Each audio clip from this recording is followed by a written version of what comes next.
बर्फीपुर की जेल में कुछ अजीब घट रहा था। अफवाहें आ रही थी कि डाकू घड़ियाल सिंह भागने की फिराक में था और उनकी सुरक्षा कड़ी कर दी गई। डाकू घड़ियाल सिंह की शिष्य तारा ने डाकू को बचाने का प्रण लिया था, इसलिए वह डाकू काला साया के पास गई और उसे डाकू घड़ियाल को बचाने के लिए कहा। लेकिन डाकू ने बदले में तारा से शादी करने का वचन लिया। डाकू काला साया ने अपने एक आदमी को सफाई कर्मचारी बनाकर भेजा, जो जेल में उसे खबर देता रहेगा। डाकू का गुप्तचर उसे रात में खबर देने आया कि जेल में खाना बनाने वाले की जगह खाली है। डाकू काला साया ने तारा को खाना बनाने वाली के रूप में तैयार किया और उसे जेल में जाने को कहा, साथ ही जेल में हो रही गतिविधियों के बारे में बताने को कहा। तारा वहां पहुंच गई और खाना बनाने के बहाने वह जेल में गई और डाकू घड़ियाल से मिली। डाकू बहुत विचलित था, इसलिए तारा पर गुस्सा करने लगा। तारा ने उसे बताया कि वह डाकू काला साया की मदद से उसे बाहर निकाल लेगी। एक रात डाकू काला साया दरवाजा खुला देख अंदर आया और तारा ने सभी को सुला दिया धुआं करके। अब डाकू काला साया और डाकू घड़ियाल जेल से आराम से निकल गए। बर्फीपुर की जेल आगे भगदड़ मच गई कि डाकू घड़ियाल सिंह जेल से भाग गया है। तारा और डाकू काला साया की शादी होगी और डाकू घड़ियाल ने उन्हें बेशकीमती घोड़ा तोहफे में दिया। अब वह मिलकर लूट मचाने लगे। डाकू घड़ियाल और डाकू काला साया ने अपने सबसे बड़े दुश्मन बर्फीपुर में डाका डाला और बहुत उत्पात और लूट मचाई। तभी एक लड़के ने यह सारी घटना अर्जुन को जाकर बताई कि दक्षिण की तरफ बर्फीपुर में बहुत भारी चोरियां हुई है।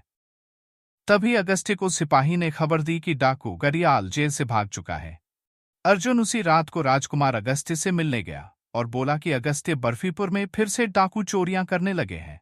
हमारी कड़ी व्यवस्था नाकामयाब हुई, हमें जाकर जेल में छानबीन करनी चाहिए। अगस्त्य और अर्जुन को दूतों ने बताया कि नर्क का सरदार उस ड्रैगन की जंजीर को ले गया था। अगस्त्य और अर्जुन दोनों जेल का मुआयना करने निकले। अगस्त्य और अर्जुन जेल के अंदर गए और देखा वहां कुछ विचित्र रसायन गिरा पड़ा है। अर्जुन ने उसे सूंघ लिया।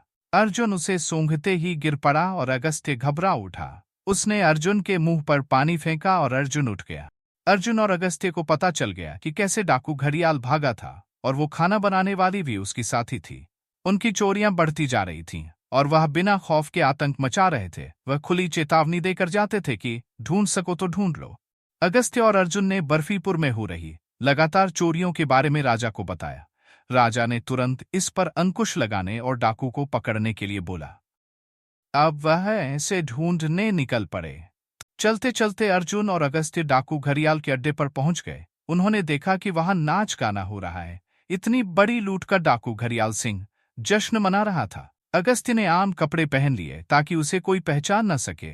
वह मुर्गियों को खाना डाल रहा था और उसने प्रोफेसर बृहस्पति से लाया हुआ रसायन फेंका। डाकू काला साया और उनके साथियों को पता चला कि अड्डे पर हमला हो चुका है, तो वह जल्दी से वहां पहुंचे। तभी वहां अगस्त्य के सिपाहियों ने उन्हें बताया कि डाकू काला साया आ रहा है, तो उन्होंने सारा धन और डाकू घड़ियाल को बैलगाड़ी में फेंका और चल दिए। डाकू काला साया अड्डे पर पहुंचा और देखा कि वहां लोग हिलडुल भी नहीं पा रहे थे। उस रसायन का असर बहुत भयानक था और वह कुछ दिनों तक ऐसे ही रहे। डाकू काला साया बचकर किसी और जगह पर चला गया और सोचने लगा कि बर्फीपुर के लोगों ने वैसे ही बदला लिया जैसे उन्होंने चाल खेलकर डाकू घड़ियाल सिंह को छुड़ाया था। लेकिन बर्फीपुर से बदला लेने का डाकू काला साया ने ठान लिया। अर्जुन और अगस्त्य ने सारा धन बर्फीपुर के लोगों में बांट दिया और डाकू घड़ियाल को शाही कैदखाने में नजरबंद कर दिया।